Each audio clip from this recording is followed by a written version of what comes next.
So yes, so if Ingrid or Ago, would you like to talk briefly about the festival in case anybody's just joining this event for, to start with their festival? Yeah, I can. So the Being Human Festival is a UK-wide festival. So if you have come to us via the festival, welcome to this event. This event is one of five programs run by the Centre for Biomedicine, Self and Society. So we have five events as part of the festival over the kind of 10 or 12 days, called renewing bodies. So do have a look at our website, at our Twitter, if you've not seen that yet. But really the festival is about celebrating the humanities and exploring how the humanities can come out of the academy and how we can engage in the world in ways that we haven't done before. So this is why we are here. And there's more information online if you wanted to have a look, but that's us. We thought this would be a good place to show some of the work, some of the collaboration that we've been doing. So thank you. Perfect. So what we'll do for everyone, because obviously you're getting so much information on the go. So before we finish the webcast, we'll just direct you in case you want to join any other events or get more information about the festival or about our project. We'll just direct you to the points for the information before, so you don't have to worry about that right now. So the first thing that I would like to do, just to give a little bit of context, I know that some of the members of the audience here with us today have been on the previous webcast that we've done in October, but some people are probably just joining us from the first day for the first time. So I'm going to give a little bit of context, and just to say that this is the second webcast for this project. So we've all met in a very similar scenario as what you're seeing today in October, to discuss part of this project and say a previous development of this project. So what I'm going to do now is give just ask Nandini if you would like to briefly describe the project we've been working on, so that you have a bit of context for what we've been doing and why we're here today. Yeah, thank you, Gabby. So Story I see for me is a smaller project which is part of a wider collaboration, hopefully. But as a point of starting, I think we started with thinking about gendered identities and how we could work together, mostly also with Ago and Ingrid from the center. And it started as a wider application for a project, but somehow what we arrived at was a collaboration where we could sort of come together and work as artists and academics, and then engage in a dialogue about gendered identities, about the papers that we read and about the literature we engaged with, and what we could do with that, how we could engage with that and explore what it brought up for us, basically. And we created movement pieces from our side. We created a few movement pieces that we then shared with Ago and Ingrid, and we had a discussion, like a dialogue of what was evoked with that, and that was what we shared in the first webcast. And I think in the first webcast we also had a lot of public engagement, and we had people who joined us, we heard their thoughts, and I think that has become a part of the project now. And in this one we have engaged with that and kind of revisited our movement films and thought through what we could do with the films and how we could kind of maybe shift and move in that, while keeping in mind what we heard from our audience in the previous webcast. So I would say that this is kind of coming on the back of the first webcast and all those papers we read together and kind of what we created out of it. Yeah, that's as much of a summary as I can do. I think that if anybody wants to add anything. I think one of the things that really interests me, and I think it's interesting and important to probably put it out there for all the audience, is how, because I think one of the most interesting things is really why we decided, or what moved us to make a collaboration between our, what we call the dance world, and the center, which symbolizes the academic world. Why we thought this was so interesting for, I guess, both perspectives, because obviously I guess the motivations are different because we come from different backgrounds.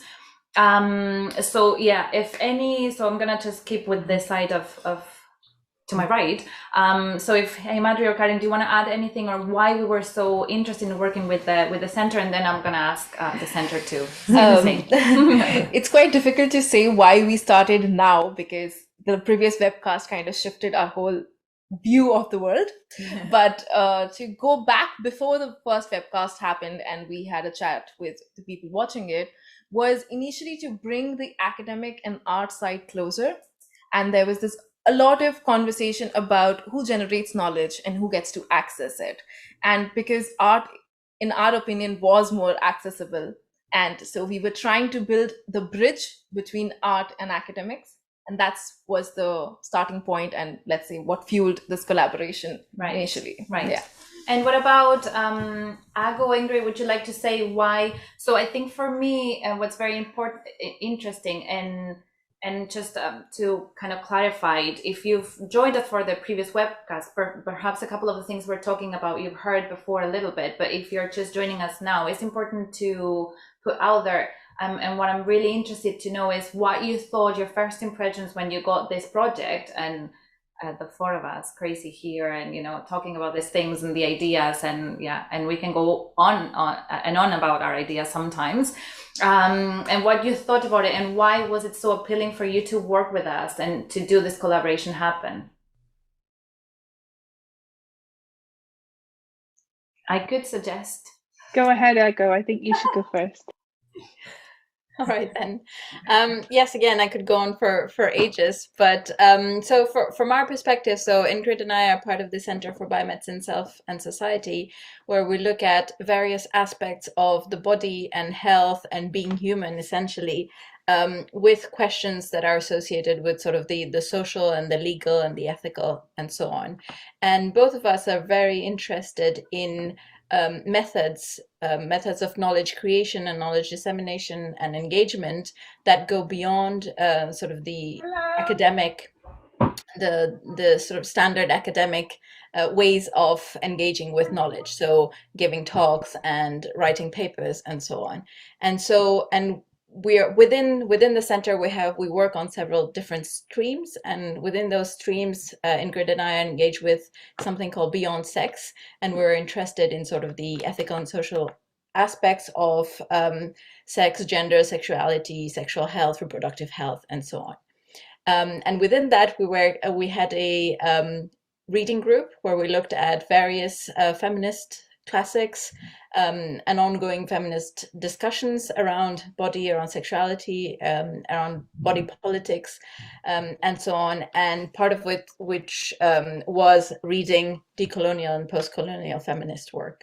And so when we came across the project, the proposed project by Agni Movement and Theia Arts, and they were also interested in developing some discussions and thoughts around personhood, womanhood, sexuality, bodies, identities, and so on, we thought this would be a great way to think about collaborating further. So we started off by reading, as Nandini mentioned before, some fictional as well as some academic pieces around sexuality, around freedom, around violence, all of these things, which then led to the creation of these pieces, which we then discussed. Perfect, thanks, Ago. And Ingrid, anything you want to add to that? But also, I would like to maybe just to also, because you probably have a really good view of this, why did you thought that this project was such a good fit for the Being Human Festival specifically? So I think the Being Human, I think just to echo what Ago has said, I think we're really interested in who can make knowledge, whose knowledge is recognized, whose voices are heard in general in an academic sense. And I think that the role of arts is incredibly important. And I always go to different art forms, be it dance, be it visual arts, be it sound or otherwise, to, I think, provide a different way of, it allows for a different way of engaging with a subject, with issues, and allows you to see things in a I think a different way to maybe an academic, different disciplinary practices within an academic world. And so one of the aims of the Being Human Festival is to share that kind of the humanities beyond the academic world. But actually our center's program, Renewing Bodies, is really about not just sharing that knowledge, but engaging in that creation and exploration with other disciplines. So I think all of the programs really seem to, or all of the events are really trying to think about how can we be in dialogue with each other with different technologies, with different art forms, with different people, with different bodies to really explore some of these really pressing issues in contemporary society, and especially kind of in relation to gender identities and bodies and violence and safety and joy and celebration and all of these things. So that's kind of where we're coming at in terms of the festival. Perfect. Good. So I think the next very important thing is to actually show you the films. So just to really quick recap, we work together. And when I say we, you know, I'm more of an spectator here, but we got a set of texts curated by Ingrid Enago, and we developed an initial set of movement films.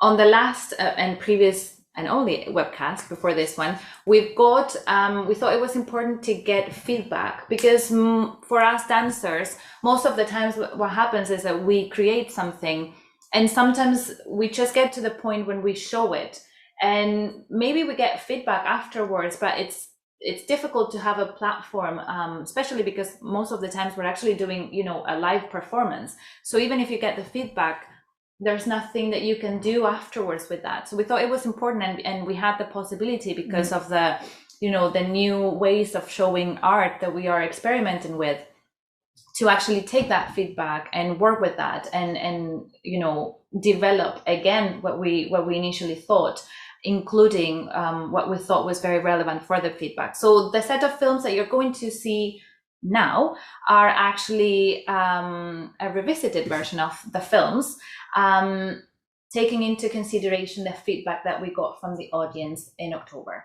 And with that, I'm gonna give Karen the go so that she can play the films. I don't know if it's getting old, but I need to go closer to the computer. Yes, you can go closer to the computer. Let's keep it real.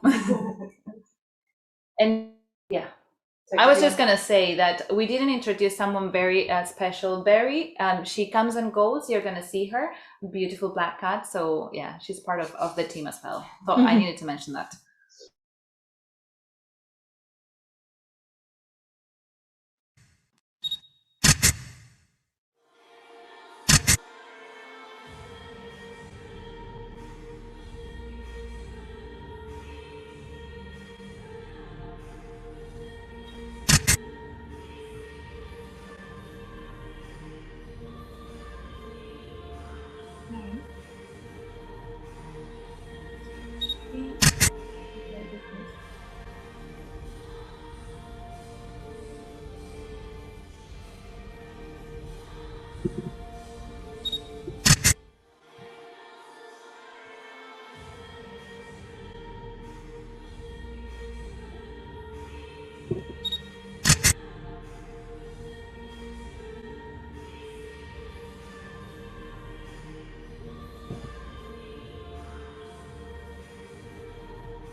They say I like to show off my breasts. They said beauty norms are the same as moral norms.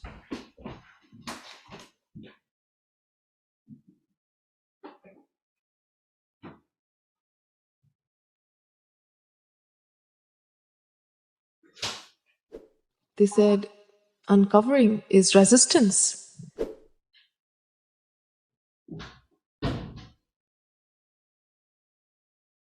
They said I make them uncomfortable.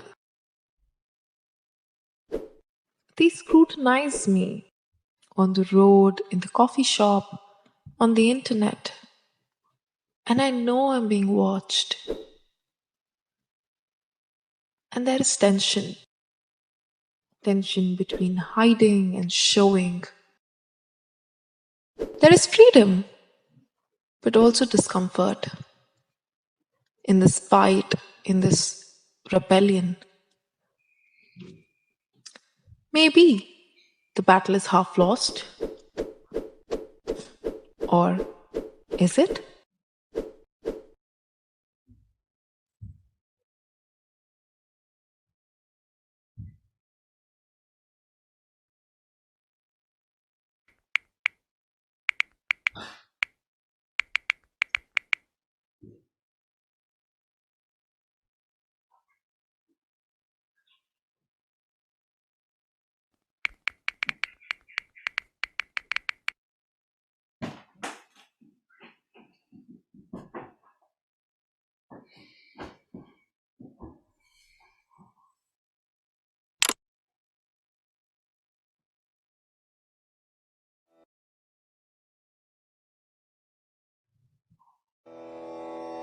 Tick tack, cut tack, cut thì kỳ nết thạc thạc lên tóc.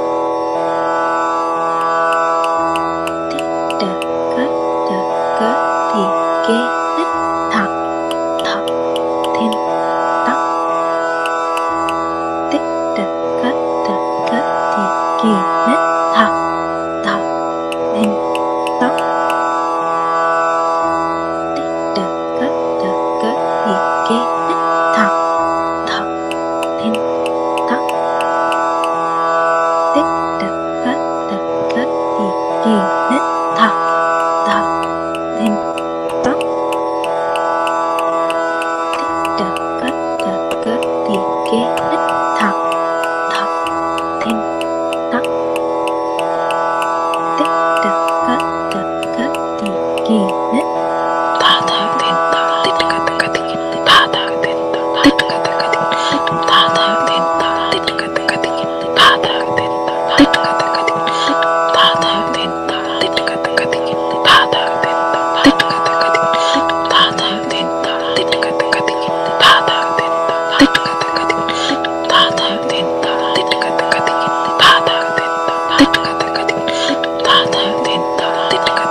I can read a positive and a negative on this theme of belonging. There's nothing new here.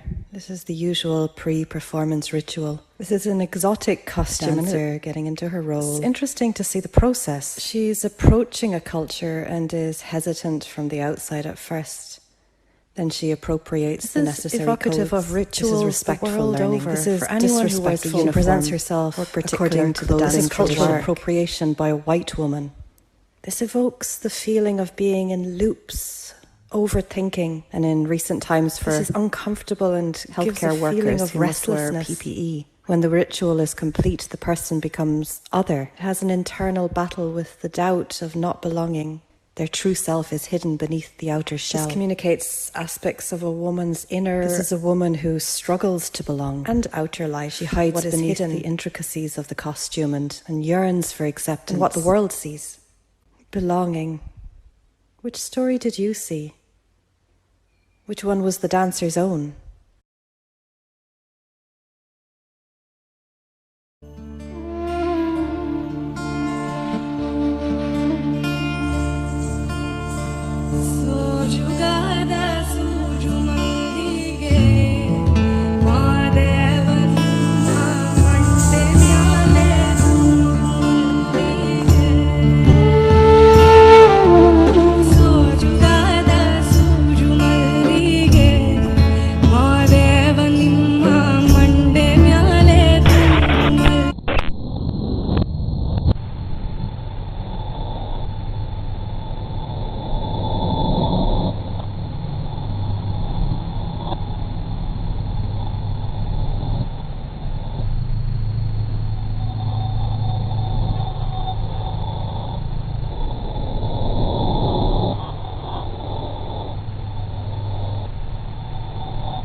Who is seen? Who is not seen? Who does the showing? And who dictates the viewing? Am I made visible through the exposure? Or am I made vulnerable through the gaze that sees through me? Do I really want to know what you see? And can I bear to hear of the parts of me you have not seen? I ask you what you see in me, and of course, hidden in this is my need to be seen, and the loss in both being seen and not being seen. There is also a deep-seated resistance to being seen one way or the other, resistance towards expectations, and resisting erasure. And of course, the rebellion and the resentment towards the shame and the insecurities that are elicited within me in this exposure and vulnerability. So when I ask you, who did you see? What am I really risking? Being seen or not being seen?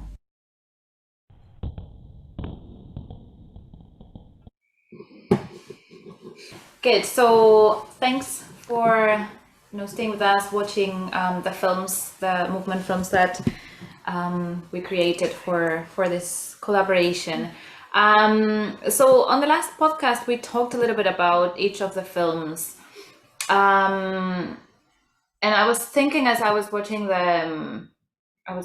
this revisited version, how to keep it dynamic this time. So I think what I would like to try today is for Ago and Ingrid, I would like to hear your thoughts on the pieces, and then maybe take it back and hear how they were inspired by you. But I would really like to hear your feedback, because you've seen the original version of the pieces and you've seen this new one. So I'm really interested to know, as you know, seeing them with fresh eyes, and maybe not so much with the context from before, but also if you can see the changes, and if you can read into this new version of the films the impact that the audience feedback has had in them.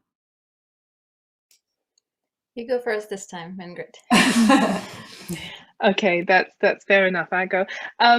So I really enjoyed the revised pieces. I think that I was trying to think as I was watching it there what I remember of the original pieces, and what I really liked actually was how you added a narrative layer to it that really kind of took in our conversations. And also I think in the last webinar we talked about our reactions to the pieces, what they meant to us, what we saw in them, and what you wanted to convey in them. And I think that actually I really liked how you overlaid the narrative in each of the pieces around the tensions that we were talking about being watched, about the kind of analogies to, you know, putting on Karen putting on the kind of the costume or the material, and the analogies to PPE, and the kind of what are the rituals involved. And I think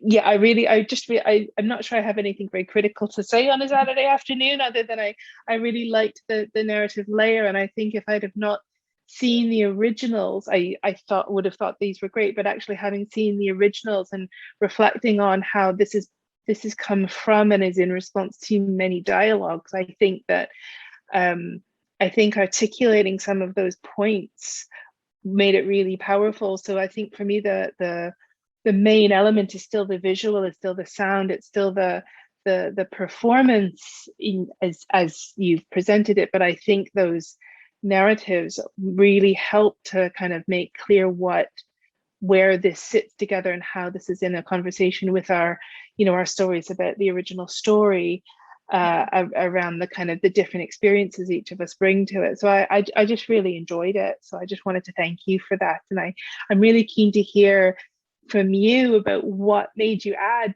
those elements, what made you change the piece in that way, and what you took away, not just from our conversation, but from feedback you've had from elsewhere. So I'll hand over to Ago.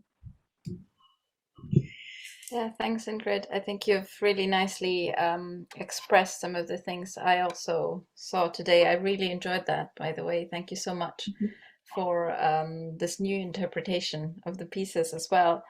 I think some of the things that existed in the first versions, or that came through very powerfully in the first version, were still very much there, right? So the importance of covering versus uncovering, and the valence those things have. Sometimes it's resistance, sometimes it's vulnerability, sometimes it's the other way around. All of those things, the ceremonial and the norms and things like that, came up very powerfully again as well. What I actually really enjoyed hearing your voices.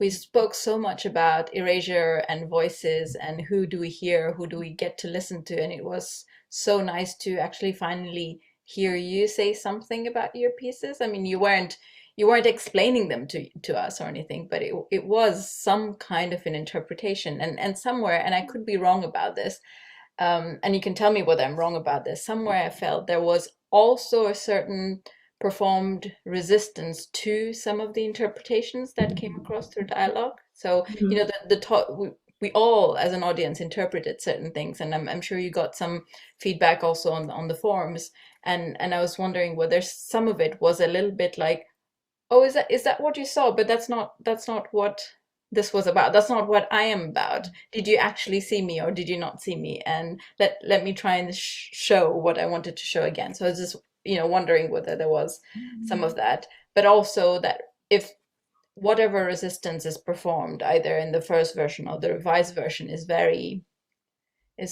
specific, and it's very measured, and it's very thought through. It's not violent. It's very kind of, I'm here and I'm still telling you my story. And please, do you hear me? Do you see me this time? And do you see me this way? Do you see me when you do see me? Do you see me when I'm in the dark? Do you see me with the costume on? Do you see me without the costume on? And so on. Yeah, thank you very much for that. Great. Thanks both of you for sharing your thoughts on the films. I think you've made really interesting questions that I would like now for the girls to answer.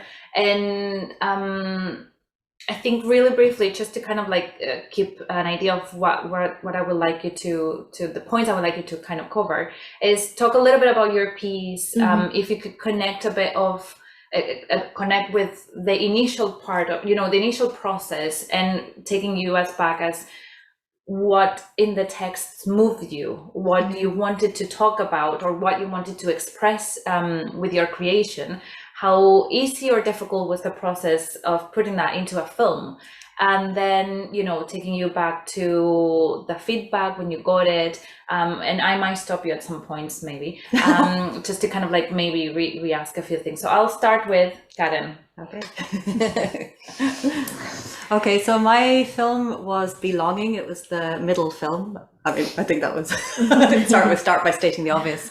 And going back to when I first made that particular film, I was quite inspired by the pieces that we read in our reading group about this sense of how do you belong? How do you find us? How do you belong? What are the masks, the ritual, the costume, literally, that you put on in order to try to belong within a certain place? And what makes you not belong? What makes you belong? How do you find your way into that place of belonging? And I think we all have those challenges or those times in our life where we struggle with these things. What I loved about the process of getting feedback on this is that I feel that, I mean, because there were we got a lot of feedback, and I enjoyed reading everybody's interpretation of what they were seeing. And I have to say, as a dancer, sometimes you perform and you know what the meaning is of the thing that you're performing, and you really want people to understand what it is, the meaning. And if they don't understand it, you think, okay, why did they not understand like that? And do I need to do it differently? And But this time, I really love the fact that everybody understood something different. And in fact, everybody understood something different.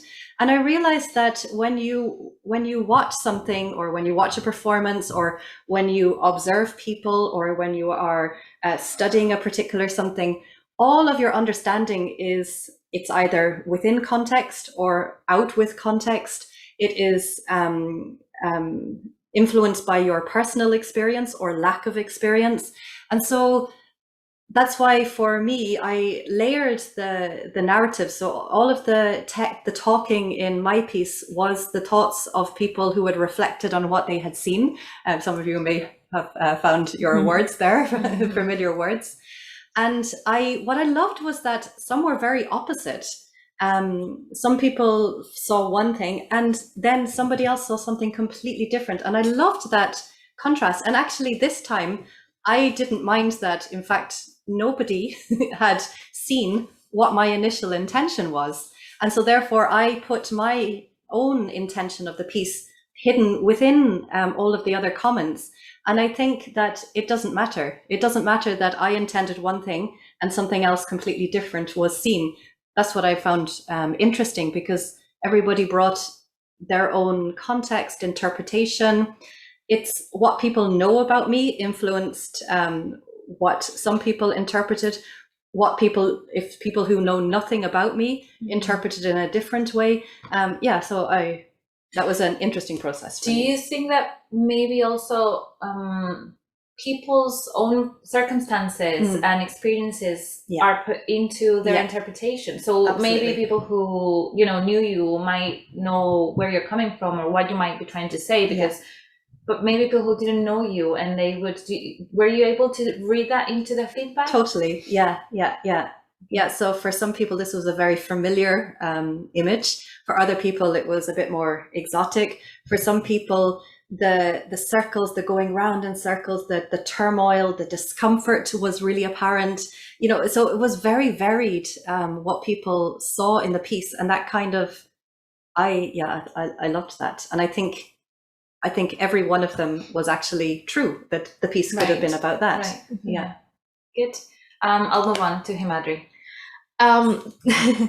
So yeah, stating the obvious. So the piece that I created was Candid.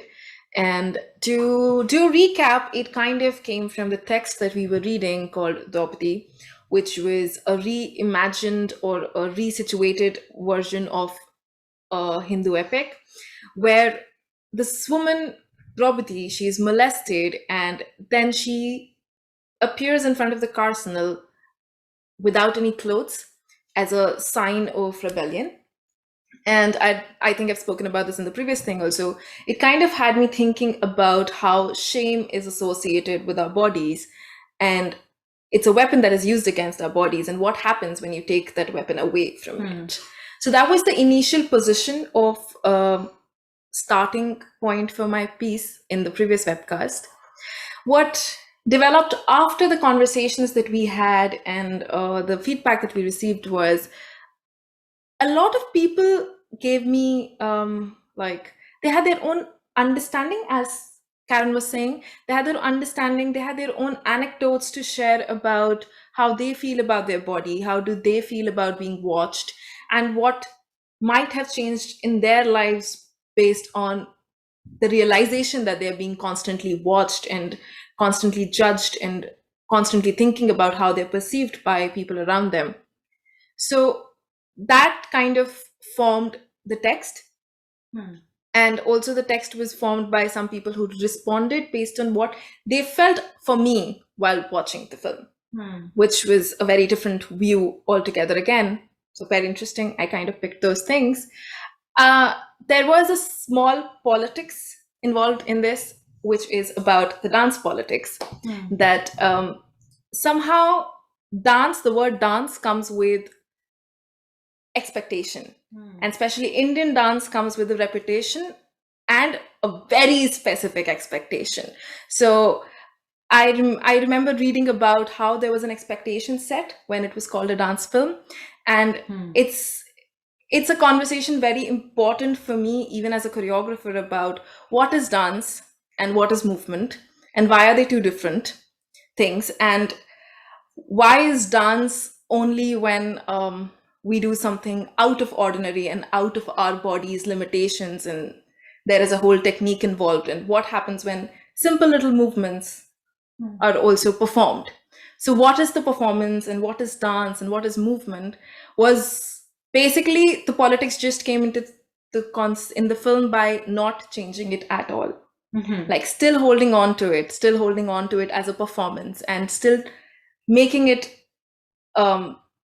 something that can be used as a form of entertainment or performance or whatever, right? So that kind of thing was important. So you're saying, because I find this very interesting, and I know when we were working on the project, we actually chose the word movement over dance at some points. So and I think in your film, and one of the things I was thinking about it when we were just watching them now, is that your film is the one that connects me with more say kind of like regular life or normal life activities. No, and Karen's and Nandini's for me are more connecting me to the dance aspect of what we do.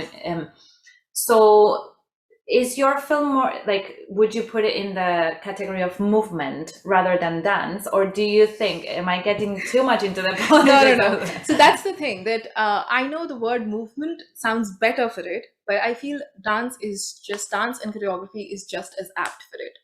Like there is the human aspect of being a dancer, which is completely lost in the grandeur of what is expected from a dancer to be. And well, the screen dances for me, there is the choreography with the movie, and then how the camera moves and how the editing does. So all of that is dance. Exactly. Is the argument? No, is the point? I don't know. I think it's very interesting, and we didn't talk about this specific aspect the previous time, and I think it's very interesting. And for me, and I don't know if Angry and Ago, if I'm gonna say something completely silly or not, but it's also making me think, because we also put so much expectations into the academic world, right?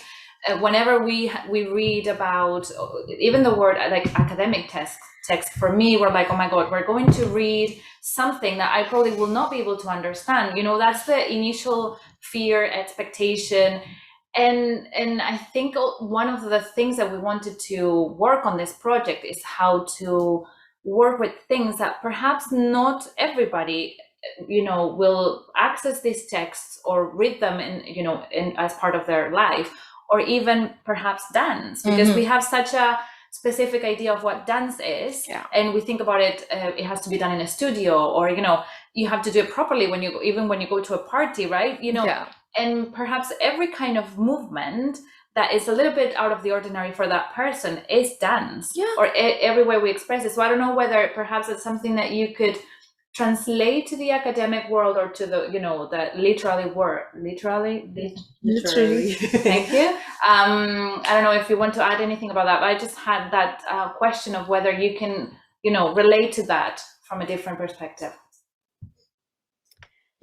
Yes, and I mean, in many ways, I don't know if I'm quite going to answer your question here, but I'll try. I think one of the things that you said really struck me, this idea that if somebody tells me here's an academic text and you're going to have to read it, and there's this initial expectation that it's not going to be accessible. And that's one of the things that I find most frustrating about academic work, is that we work with such interesting and important ideas and concepts, and yet we manage to make it so obscure that most people will never be not even access it, because it's not a question of there's this fantastic thing that needs to be accessed. It's just we're making it so obscure that people can't engage with the ideas in the ways we would like to engage with everybody. And that's why this kind of project is so important for us. And one of the things also that I kept thinking about was especially when Karen said about everybody interpreted it differently, and differently to how she had thought about it, and that was fine, and that was good. And this is something that we don't often have the freedom of doing in academia, because you have to write the text and you have to say what you need to say. And if somebody because it's not poetry, right? So if somebody interprets it very, very differently, you sort of, at least for my discipline, I don't know whether that works for Ingrid as well, you sort of need to go back and go and say, no, that's not what I was saying here. That was not my argument here. You misunderstood me, right? So there isn't that amount of freedom going, right, this is what this text means for me. Maybe it means something slightly different for you, and that's okay. I don't know, Ingrid, if you wanted to say something around. I mean, just to echo what you said, Ago, I do think that there are certain expectations that you will that academic texts will be written in a particular way and for a particular audience, and are sometimes not as accessible to people who aren't familiar with that language. But I think that this is one of the reasons why it's really fascinating to have these discussions with you, because I think there are these same or similar parameters within dance, right? Different types of dance, different rules. That doesn't count as dance because you've not done this, or that doesn't count as this particular sort of dance. And I think there are always those tensions. I think I see those tensions across, and I think one of the things that Ago and I are trying to do within our own collaborations in the center around interdisciplinarity is to break down those what are the not to change how we write, maybe to change how we write, but to think about how we write, how we speak in different ways. So just to echo that. But also, can I just say, I really love that you resisted by not changing the piece. I really loved that.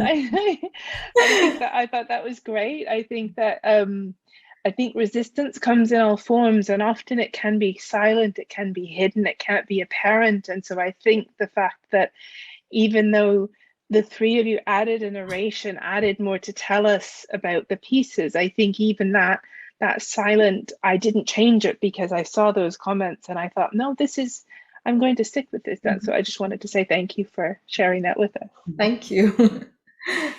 And I was just going to add one thing from what Ago was saying. I think also it made me think about how when communities are like studied and researched, or people, and how the difficulty in the sciences in academia of not bringing with it your own knowing the context, out of context, your own projections on top of it, your own experiences.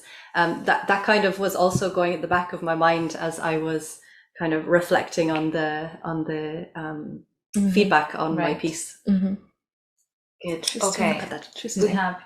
Thank you. And now we have finally Nandini. So same thing. Go for it. I've actually gone off on a lot of tangents in my head listening to this conversation, and I think Ago and Ingrid probably know that, these are all a lot of triggers for me in terms of going off on tangents. But yeah, I think to start with where my piece was. So my piece was, so who do you see? And again, I started with the idea of resisting that expectation that a lot of times in our conversations, for me, an implicit expectation was that we would do Indian classical dance. And I think it goes a little bit into what Himadri was talking about what is dancing, what is art, what is performing. Should we be doing something out of ordinary to perform? And I think a part of me also wanted to resist that idea of being seen as dancers or the dance people. So you're going to dance kind of idea. And I think that is where my piece began. And from that, I think going back to the papers we read, I think for me, what came up for me was Spivak's idea of, can the subaltern speak, but then also can we be heard when we are speaking? And I'm not going into the whole subaltern identity here, but just the idea of being seen and being heard. And I think for me, when I started with engaging with what our discussions, something that stood out for me was a very cynical thought that we will never be seen, and the loss in that we'll only ever be seen in fragments. And you might think that you see me, or you might expect to see this part of me, but what you will see will always be very small fragments of me, that none of us will ever be seen completely, can ever be seen. So that kind of idea of that loss and that cynicism was where my piece started. And so I started with that thing of that resistance of, I'm going to show you this, but then the loss needs to come through in that I'm going to take that away. There's a disruption that goes into different me's and what happens with that. But I think what happened for me in the last webcast was almost like a real hit of how much was actually seen in those fragments, right? Like, and what came up for me in that, like, there were some comments, some people who thought that yeah, I was quite confident and I was quite sexy, and those words, mostly sexy, sensual, confident, and other people's comments saying there was a lot of insecurity and fragmentation and breaking into pieces.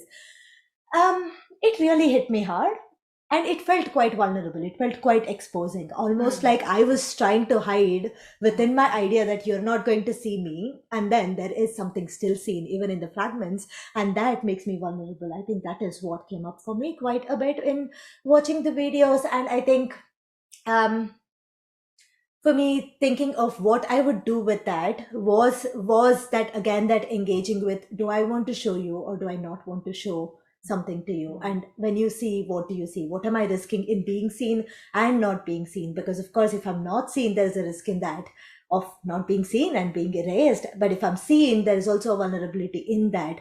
And how can I put that across? So what I did with my piece was I flipped it around. And for people who might have seen it before, they might have noticed that the footage was completely reversed. So it was that reversing process for me that happened, that kind of going with the text, going to a certain place of fragmentation where I'm going to only show fragments, to now starting with the fragments of something might be seen or not seen here. I think that ambivalence, that kind of that kind of vulnerability in being seen, that kind of holding both those things, I think that was where I was left with. So that's I think that's what happened to my film from That's for very people. interesting. I guess it's very interesting because as a dancer as well, I can, like, I was thinking about sometimes what we do, and this kind of connects with what Karen was saying. We have an idea of what we want to say and what we think the audience, will hopefully interpret. But I guess we don't always have the possibility to actually, get the feedback and realize how actually much more we may have shown, because we come with this idea to the stage, and we want to say that, but probably parts of ourselves we bring into the stage without even maybe realizing, and we are much more vulnerable than perhaps what we think. And I guess that must have been quite, I don't know, moving. And also I think some things was things that don't quite fit with how I see myself, right, or what I think I'm showing, right? Like, and I think this goes into a lot of that kind of gendered, what's evoked in that kind of gendered way of hearing somebody say that they see me as sexy or sensual. I want to be sexy, I want to be sensual, but then there is always that instant hit of, what was I doing that made you think that I was sexy? And that shame that comes with it, I think that was very significant for me. Like, yes, there is that resistance. Yes, I am trying to do something quite quite rebellious in that film anyway. But then also it was the parts that people saw that I did not identify with, and that what that evokes in a very socialized way, in a very gendered way, of that shame, of that kind of bodily feeling of, oh my God, what am I doing that is making you see me this way? And the threat of that. And I think for me, somehow it felt very important to sit with that shame and sit with that kind of threat and vulnerability, because for me that goes back to everything that this project is with Dopti and the kind of ideas that we started thinking about. There's always that well, for people who saw the last webcast, you might be familiar with this, but Ago and Ingrid, both of you, last time you noticed that kind of links in all three of our pieces. And I think for me this time, in the way the pieces have shifted, that link is solidified so much more, because my piece then is going quite into Himadri's piece, and then also Karen's piece, in terms of, where do I belong? Do I belong within myself? Do I belong in the gaze of another? I think it goes quite into all the other pieces now. That's true. And one of the things I was thinking with all of this kind of like the thinking process that we're going through here, and I know you've all also done writing, academic writing for your other professional backgrounds, but I'm thinking that there are so many similarities actually between the dance and the academic world. But there's one thing that I was thinking, if you would agree that it's quite different, is that dance usually, and perhaps this is because it's a different platform, it will be different this time, but dance is normally done, there and then at the spot on the stage. And it stays with the audience that saw it, and it stays for a certain amount of time, and then people move on to the next thing that they watch.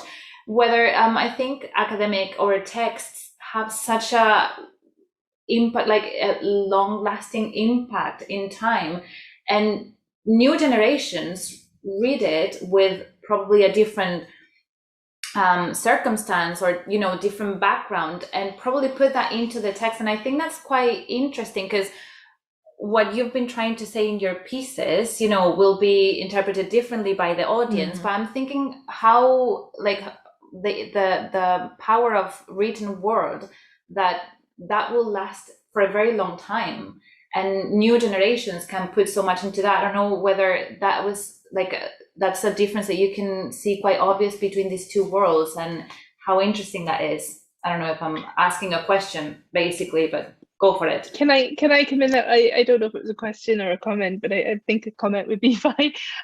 I agree. I think that's really a really interesting perspective, because I think, I have to say there are a lot of academic texts that people write and never get read, or get read by like a handful of people, and libraries are full of them. But actually there are we also in our citational practices try to engage with what's gone before, and this is where our reading group tried to engage, not with just what was published in the last few years, but actually what's been written in the 60s, in the 30s, and to think about contemporary politics. But actually, it's interesting you say that dance is kind of, you go and you see it and it might stay with you, but it's not repeated. When I was watching your piece, Hamadri, and the narration at the end, I was thinking about, I saw a dance, but I couldn't find it. I saw a dance years ago, and I can't remember if I mentioned this the last time. I think it was Siobhan Davies, who's a choreographer, and it was where there's a piece and someone moves, and then she narrates thoughts, and there's a dance to go along with it, and then each time that gets longer, but it's a total of 30 seconds of thinking, but she choreographs that thinking and the narration. I'm not explaining this very well, and I couldn't find it, but those moments that you really hold with you when you see a piece, and how these dance pieces, these movements, that those emotions that you see, those reactions, how they do stay with you, and how they feed into how you interpret. So even though we're not footnoting or referencing those particular pieces, how dance does inform, as an audience. I'm not a dancer, so as an appreciator of dance, how that informs how I see new pieces and different pieces. But I think you're right. I think there's an easier trail to find, but I do think that there's some really beautiful. It's not that you're doing the same, but actually those are in conversation in my head. You clearly can't see into my head, but those different pieces are in conversation or in dialogue, or I think about them together. And I think it's I don't know if that's just interesting or if that's different to academia. It probably is similar in some ways, because we don't reference everything. But I don't know if that made any sense or not, or if anyone knows the piece I'm talking about, please tell me the name, because I can't remember it, and Wikipedia doesn't have it anymore. So Hopefully we'll find it sometime. Can I just add, Ingrid, sorry, I don't know the piece you're talking about, but I just wanted to add that, yes, Gabby, I do kind of, I think I understood what you were saying, but I think I am very lucky to be in a department that's quite radical academically. And I think it's challenging those ideas of why is the written knowledge more valid than other kinds of knowledge that we might create, which is maybe the artistic pieces that we're creating. So I think particularly in social sciences right now, there's this whole radical shift towards that kind of disrupting that idea of written text as the most valid knowledge, or that kind of what kinds of writing is valid as academic writing, and what kind. I think the same as what we are doing in arts and in dances, for example, in Indian classical dances, how we are kind of thinking of those historical repertoire pieces which are portrayed in certain way, which might not be very accessible or relevant right now, and what is the purpose of them. So that kind of questioning, I think I'm quite lucky to be in a department where it does that. And for me, I think there is something about both those, how the process of writing, academic writing, and this has been very hand in hand for me. It's both like being in process, and I think some people here might know that my research is also quite similar to this. So there is something about that kind of being in process, and how being in process becomes a quite an academic knowledge based endeavor. That kind of, yeah, that process is knowledge then, right? Like that human process of being is knowledge. And yeah, I just wanted to say that there is something of that bridging happening. And Yeah. No, that's very interesting. And I don't know, it was more like a kind of like a thought that because I think part of our project is also trying to bring these worlds together and kind of like see what we can, you know, like a new creation say that involves both. So I was just kind of like going with that in my head. So let me check time. So because we would like to again engage our audience and have a little Q&A session.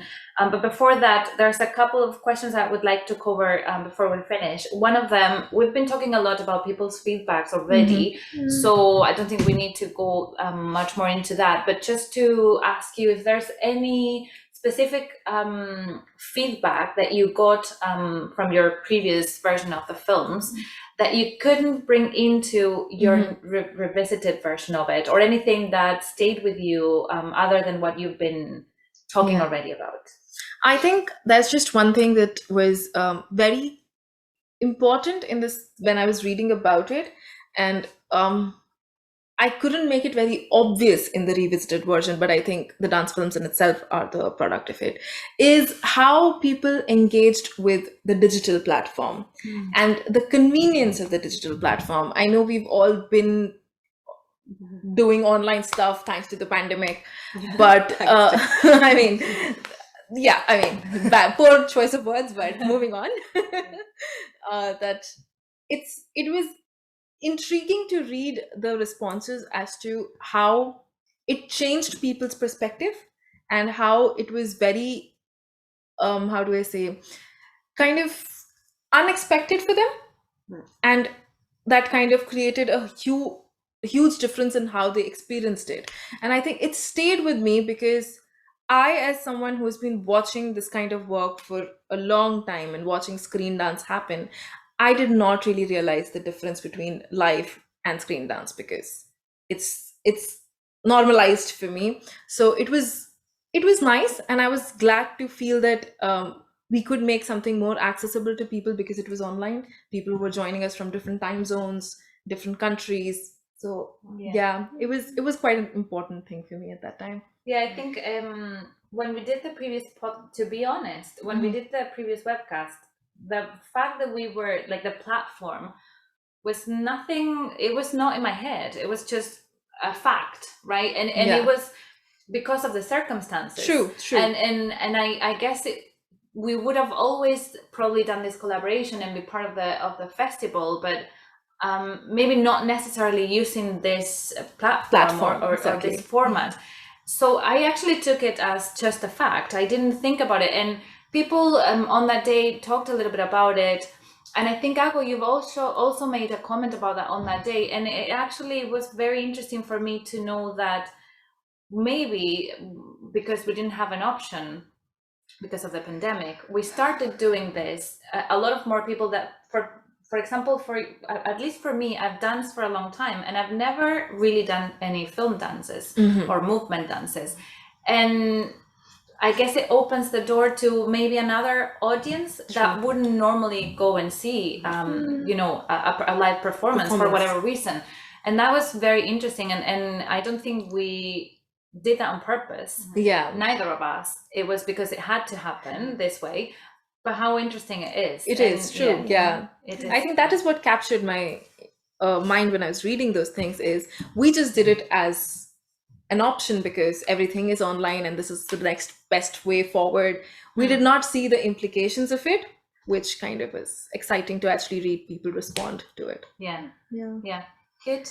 And then the last thing, let me go back to my notes here. I think we've been talking a lot about feedback. So before we kind of like finish, kind of like to get to some sort of conclusions for ourselves and painfully make this in front of everybody today. But what I want to know from everybody, Ingrid, Ago, and the three of you here, what was this experience for you like? What do you maybe like? What's the most important conclusion you have from this?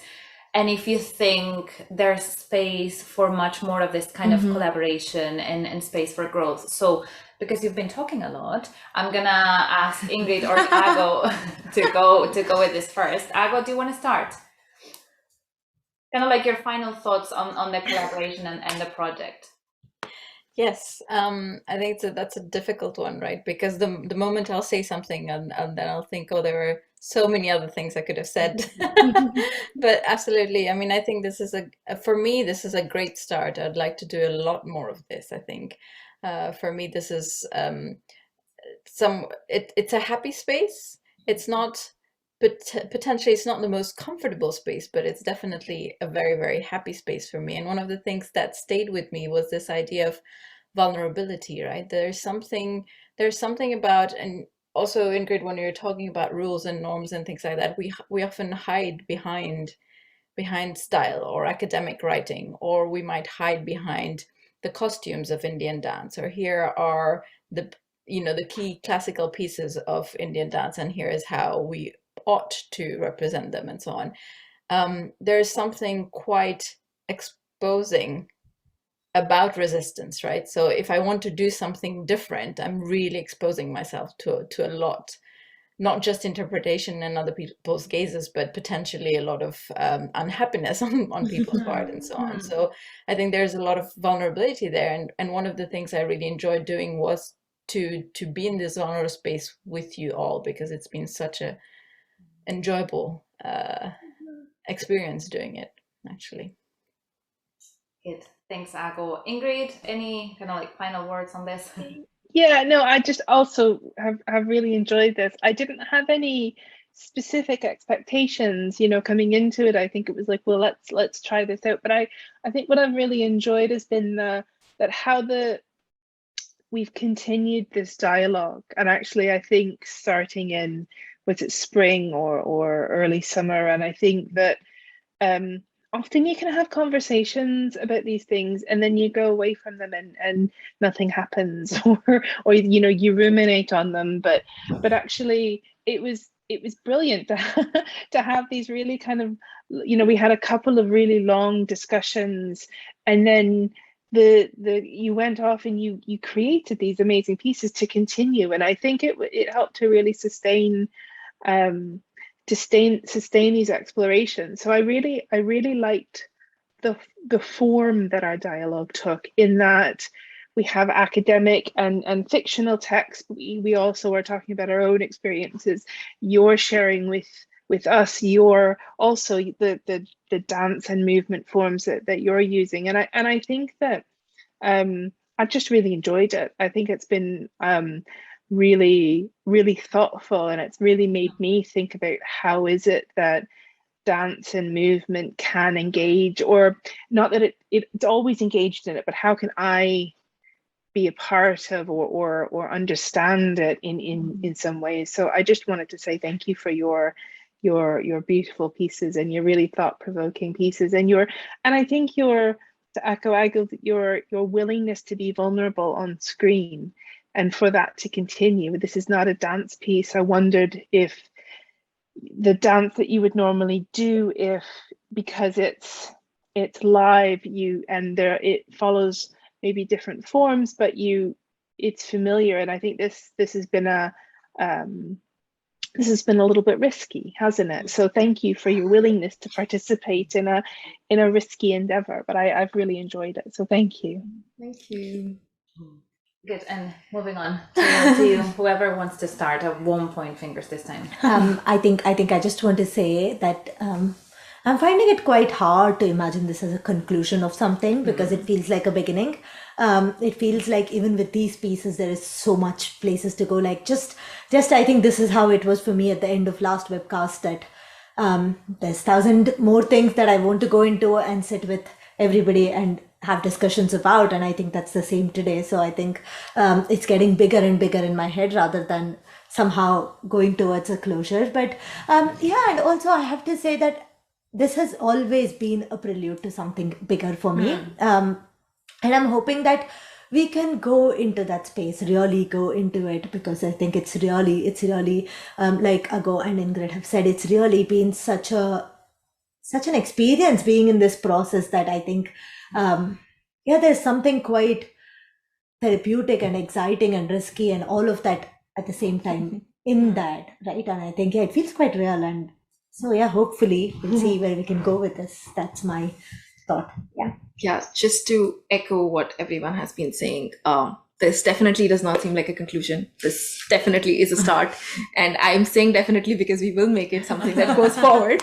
And also, I think what has really made me want to continue this process is the kind of responses which we got when we did the first episode, and hopefully after this also, that it really felt like a dialogue has started. And there were people who said it was inaccessible and they did not understand it. And then there were people who chimed in with their experiences. And I think everything together was so rich as our own experience is trying to create this dialogue that it felt like we're talking. And this talking cannot just stop now. It really needs to go on further and further and further. And let's see how far. Can I just add one more thing? Sorry, Karen. I think I've been wanting to say this for some time now. There was a lot in the feedback, which some of it did not make it a written format. Some of it was like people who personally shared this with me, that there were people who kind of walked out midway. And to be really honest, I'm very aware of the number of participants we have lost today. I think for me, there is something really important in that, really significant in that, in the number of people who could not engage. And in that sense of how can we keep talking in a way that we can make it possible for people to engage and hear and listen, and maybe even if they're not listening, to stay with us in that. And I think that for me is also something that's really there for me right now. And I just wanted to acknowledge that before we finish today, that there have been a lot of people who we have essentially silenced in that way, who could not just stay with us, who just started watching and then went like, no, we can't do this, and walked away from it. And it feels like a silencing, right? To just ignore that and stay with everything else that we have taken on board, I suppose. And I think for us as dancers, most of the times we do our thing, and we get feedback, we think about it, but we don't really stop that much to think about this, about the impact that this has, or that the lack of it, that it has on the people that come across our performance. And I think for the first time, or maybe for me, was the first time when I actually, the feedback was much more important than the creation in itself. And maybe without that feedback, the creation was wouldn't have been the same. And I think that's probably what you're saying, that even realizing that there's people that maybe struggled engaging with it is actually a learning experience for us. I don't know, I feel the need to comment sometimes. That's why I said I'm a kind of a hybrid of commentator, narrator, and audience at the same time. Karen.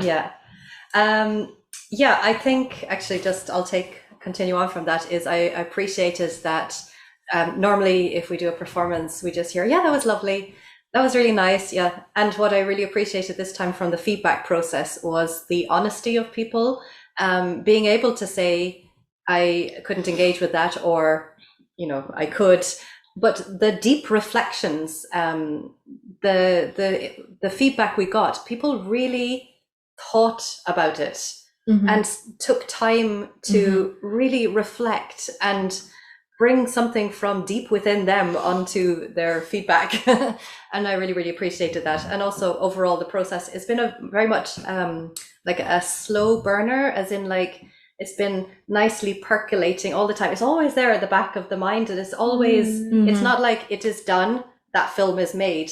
there's still something that just keeps the cogs keep twirling, and it's still there. It's still there. So yeah, I think it must continue. There, I'll stop. And because I feel the need to comment, I just want to say a couple of things that I think are important to add, because I've been seeing the three of you work on your pieces, and because we've worked together on so many other projects, that I realized, and I don't know if you're aware of this that much, you probably are, but that since we started this collaboration, this has been so central in everything else that we do. And you wouldn't, I mean, Ago, I know that you probably imagine, and Ingrid, by now, you probably know us quite a lot as well, but every other performance we've been preparing, or every other project, now we kind of like put in the light into kind of like the light of what we've learned in this collaboration, and I guess it's been such an important experience for us as dancers, and trying to kind of like think about how we express, how we dance, and what we show, that I think is, even if we're not trying to make this particular project grow, it's going to have an impact on anything we do. Yes. And I felt that was important to kind of like share with everyone. And then the other thing that I thought was also relevant is that one of the things that was quite interesting for me for the first time, and I know it was for you because we've talked about it when we were discussing the feedback and how to move forward with the pieces, is there is also some involuntary feedback, and people who sometimes see our performance or read what we do, you know, what we write, or who don't always want to really give us feedback. Yeah. But even that is one of the most important pieces of feedback we've had. People who were not able to engage, or felt really uncomfortable with it, or saw it and thought, I'm not really interested in this. And that part of feedback, people who actually saw it and probably because know us from before and other dance projects, or we've our careers have you know, crossed paths before, they put all of that into a very simplified kind of like, oh yeah, I saw what you did, and you know, how interesting, and that was that. And that part of feedback was also very interesting and probably triggering for the work that you've done on the second version of the films. And I thought that was quite interesting. We normally don't stop to think about those things. So I'm going to stop talking now. This is very difficult for me. I swear I can never stop talking. But we have something like kind of 20 minutes left in the event. And I'm going to go through the very painful process of opening this to the audience and like asking you to talk to us. You can ask questions, you can give us your comments. So kind of like a Q&A short session before we finish. So any questions that you have about the project, you can direct them specifically to anybody. So how do we do this? Yeah, very important. There is two options. You can just unmute yourself and just ask a question, but there's a raising hand button in your Zoom control panel. So you can raise your hand if you want, and I can coordinate the questions if it becomes too much. But yeah, go for it. Ask us questions or give us your feedback, your comments, or anything that you felt was interesting about the project, because you know, we need this. We need this stuff. And when I say painful, it's because now I'm going to ask this until somebody says something. So it's gonna be not just painful for me, but yeah, you're gonna hear me talk endlessly until somebody says something else. So yeah, any questions, any thoughts are welcomed, but also we understand the silence. Although okay. Thank you. I'll come in with a question, and which has probably just gone out of my mind because now I'm terrified to ask it. But it was very interesting the way that you it came across, obviously, that you hide things, and you know, through your dancing you allow people to see things and not see things. You know, it's a performance. That's what should be done. You know, if you're performing, you are only going to, it's going to be very single-minded. It's going to be focused on the performance. So I suppose, why is it that you feel that of performing, you need to hide your inner emotions? Because surely we should see the emotion of the performance. Yeah. Wow. Thank you. And thank you to I don't have Okay. to answer. Anybody who wants to answer. Thank you, Monk. I'm not sure if I understood this correctly, but I think I'm going to just say something which was very relevant for me in thinking about this dance film. It was more about that sense of, rather than thinking of the performance of what we were doing, I think it was for me symbolic of all the performance we do, like how we perform gender and how we perform life and how we perform our identities. And so in that, I think the hiding comes into the sense of sometimes it's inevitable that we hide. And I think that comes into the performance too, in some sense. Like if I'm performing a certain character that I really cannot fully perform because yeah, it induces shame in me or something. It induces some kind of I'll just stick to gendered identities right now. It induces some kind of gendered feelings in me that I can't really fully bring myself to be with. I think for me that was what was important. That sense of thinking of performance in a wider context of what where else do we perform? Is it just on the stage or in the films that we perform, or do we also perform our identities? Do we perform as we are doing anything at all? Like, yeah, I think it goes into that sense of thinking of everything that is performed and what is hidden and Okay. what Okay, well, that's probably what I was trying to get at. Mm. You know, basically, we should try and just simply be ourselves. I had a question asked me during the week: is your daughter like yourself? And I actually honestly answered, I don't know how I am perceived by other people. Yeah. And frankly, I really don't care. You know, I probably, the age that I have got to, I am what I am. I can't change it. And we're not always giving a performance. You know, in life, you don't give a performance. You just are what you are. And that's probably what I'm trying to get at. Yeah, I'm thinking whether perhaps as dancers, and this makes me think a lot about your piece, whether maybe we end up creating kind of like an alter ego, and there's the dancer and there's Gabby. Yeah. And they're not always the same thing. And what I bring to the performance is the dancer. And so she's only kind of, I allow her to show just some things I feel comfortable with. True. And there's Gabby that maybe is kind of like still a much more work in progress. And I'm not as comfortable showing that. So I guess, and I guess that's something that this project has maybe forced us to look at the mirror in a different way as well, and bring our, our Gabby, your own person to the performance. And I think perhaps that's, but it's very thought-provoking. Why do we feel like and because also there's the expectation that as dancers we are it's much more easier for us to show ourselves, and perhaps that's not always the case. So it's easier to if I give a very simple example, it's easy to show ourselves as a dancer. So I can very easily pose for a camera if I am there posing as a dancer. But if you just ask me as Karen to stand and have my photograph taken, I don't know what to do with myself because it's me. But if you say, okay, now you're going to pose, I can, feel really great in front of the camera. And I think it's also like we are different people because we are performing a different role depending on what the context is. And so some people know me in one way, some people see me in another way. I'm sure like 10 people could just describe the Karen that they know in 10 different ways. I mean, hopefully there's an underlying something other. But I think it also goes into those existential questions of selfhood, right? Selfhood and identities. And if there is something that is inherently us, or if there is not something that's us. And what is hidden, what is seen, what you allow to be seen, and what do you hide, but what do you... Yeah, and also what is socially created, what is not socially created, if there is something that's not... Yeah, I think that's very deep existential questions for... At some point, we have about 300 hours to just sit and get into Well, I understand that. I mean, we all have to perceive ourselves by the social norms. I understand that perfectly. We can't go around with nothing on because, it's not socially acceptable. And anyway, nobody would want to see me with nothing on,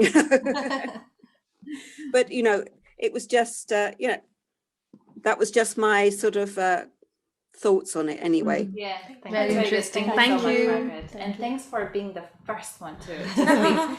And now I'm going to ask anybody else who would like to share their thoughts or have any questions. You can just go ahead and unmute yourselves. I'm going to smile until you do.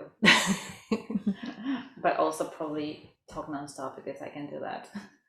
But yeah, I don't know. Everything is quite interesting, and there's so much I think for us to take home. So anything else? And also, you know, we're getting close to the time of finishing the event. So I'm going to give you a couple more minutes for any feedback, questions, or anything you want to share. Patrick? No. Yeah. Yes, there you are. So yeah, I really enjoyed it. It was interesting to see the progression and how things have changed. I was interested in Ingrid's point about how, as a spectator, things that you watch are in dialogue with what you've seen before, and that's going to be individual for every person. Hence, like what you said, Karen, that everyone looked at the same piece and saw something completely different. And then looking at the digital nature, because I noticed that more this time, I think, than last time, the fact that the dance pieces you created were only possible because they were via a digital medium. You were using film, and that was part of what you were doing. And just like with dance and academia,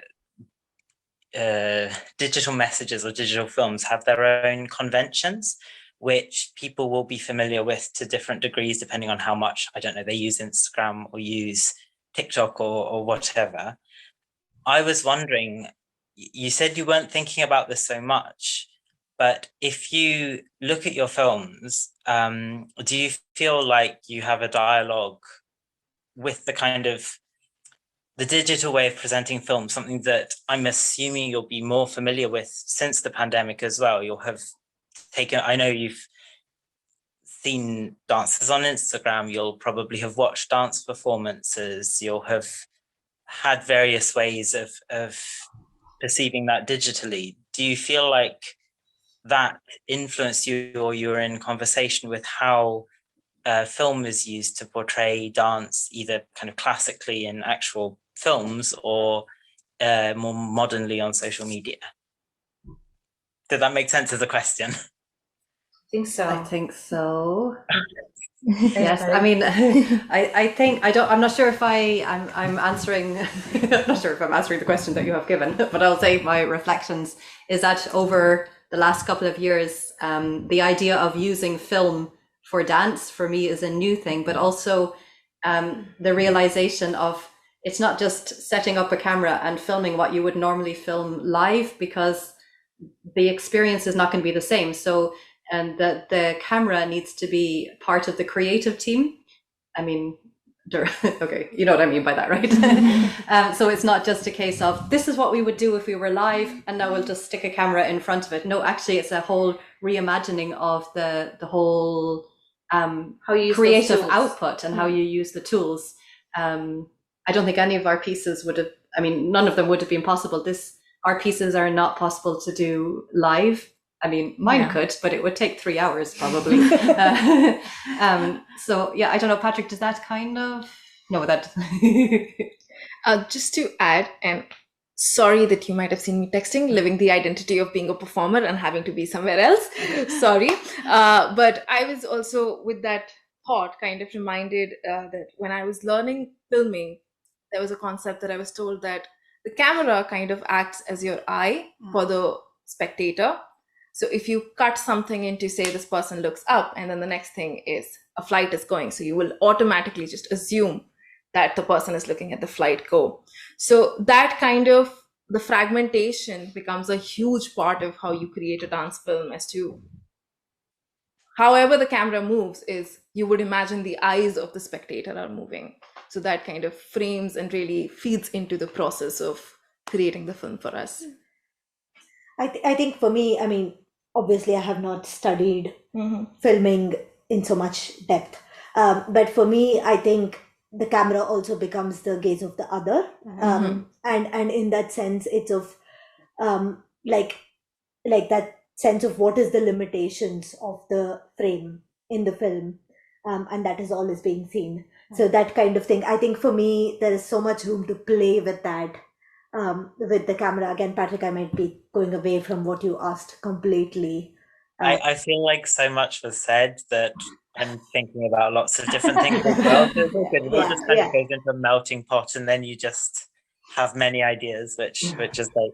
Yeah. I mean, I guess perhaps it's interesting, like kind of like to make a note of this, that because perhaps it's an involuntary collaboration that we need to think about, because we purposely wanted to work with the center, right? And bring that into our dance, and also put our dance out there for them to work with. Perhaps we also need to think about collaborating with the film world, like a director or somebody that can help us improve on those things, and maybe give us new tools to work with. Because again, we chose this because we had to, but perhaps we discovered like there's a huge, like there are more possibilities for our work. So you know, I guess Patrick, you just made us really think about a lot of things again. Yes, again. So I think. Can I just ask a question following on from Patrick's, actually, to you, and ask, actually, has the digital made you think differently about how you would do live performance, rethinking the parameters? I mean, you know, because we're talking about you had to do the digital, and I think I commented on that the first time round. Actually, the digital was really interesting.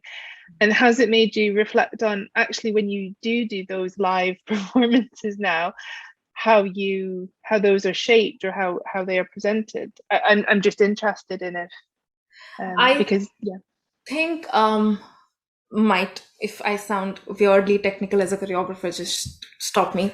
But I think one thing which is very useful when we are doing films is you don't have to exist in the same time and space as the spectator or you as a performer, or even shoot things in the same order.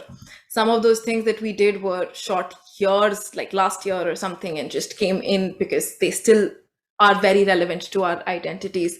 But when we go into a live space, the reality is created then and there, and it needs to happen in that very moment with the audience, with you being there, which also sometimes gives you the space of the reality keeps changing. So we might, if we were in case improvising of any sorts, it might turn out to be different for every time the audience watches it. So there is beauty in live, but there is like the beauty in digital too. But I think to think about how you take this exact digital piece to life would be reimagining it, and might just have a very different symbolism or metaphors in it when that happens. Yeah, I think adding to that, I think for me with the digital, or the kind of films that we have done here, there's also so much about how it's pieced together that creates meaning. In that sense, very much like words, right? I mean, like Himadri was saying, there are so many different frames, particularly in mine, which was shot from a lot of different films that I've made before, for example, and then sort of layered together, because what I was going for was layers, and it was not very important as to what I was layering in that moment, as opposed to how many parts of me was I bringing into it. And then when I reversed it now, even when I was watching it, it felt quite different evocatively.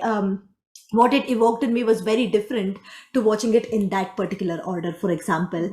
So I think there is so much about film that goes into kind of how much we are in control of it as we are piecing it together, creating narratives out of it that we portray, as opposed to being live. Yeah, which is more here and now, I think. Yeah, I think losses and gains in both. A lot of losses and gains. Yeah. And I think it's also, as I think Ago said previously, it's different senses that capture you when you're in a physical space as opposed to on watching something on a screen.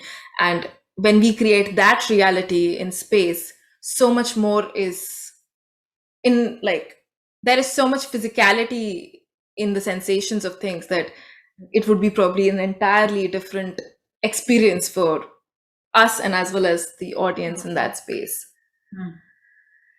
Yeah. Yeah. Good. Thank you. And I think we are getting close to the time when we finish this event. So before we do, Ingrid, I was just looking at the Eventbrite, and I just thought if you wanted to add anything about the other events that you have happening at the festival, or how people can, get the information in case if they want to join any other events. Yeah, I'll put a link into the chat about our upcoming events. We have 3 next week, and actually we also have another digital piece actually that I'm working with another partner on, so that's live. But I'll put the kind of that into the chat so you can come along if you want, or sign up if you haven't already signed up to them.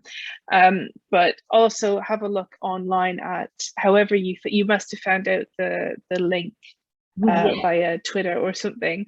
So I'll put that in, and what I'll do is I'm gonna put a link in to a Being Human evaluation. If for those of you who are still on the call, if you could even think about kind of responding to this short survey for the Being Human, we will get feedback to this, and then I will send this out via the Eventbrite. But just any sort of feedback that you're willing to share with us, that would be fantastic. But I also think Theia Arts have your own ways of engaging, so I'm going to pass back over to you, Gabby. Yeah, so if you're interested about knowing more about this project, upcoming developments on this project and collaboration, that will definitely have news for you in the future, you can get in touch with Theia Arts. Our website's very easy, theia.org, but Karen here is moving now. Can you type that in into the chat box as well?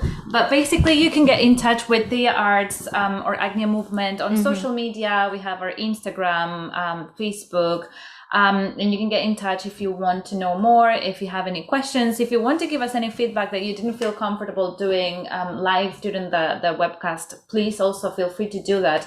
And it'll be completely anonymous, but very important for us. And what we're going to do, in case if you want to share this with anybody else, or if you know that anybody wanted to maybe be here but couldn't do it, we're going to upload this webcast to our website, theia.org. So when you go to our website, you need to go to creative work, because we do a lot of other work with the community and with our own students. But if you go to creative work, you're going to find there all the information and the video to today's webcast, so you can share it with whomever you want to share it, or see it again if you feel like that, if you feel so passionate about it, like we. But yeah, everything is going to be made available online in the coming days, once we have it all fully for being uploaded. So you're going to find it on our website, but you can get in touch with us if you have any problems accessing the information or the videos. So I think I've given all the information that I needed to give. So before, thanks Karen, you put that there? Yeah, thanks so much.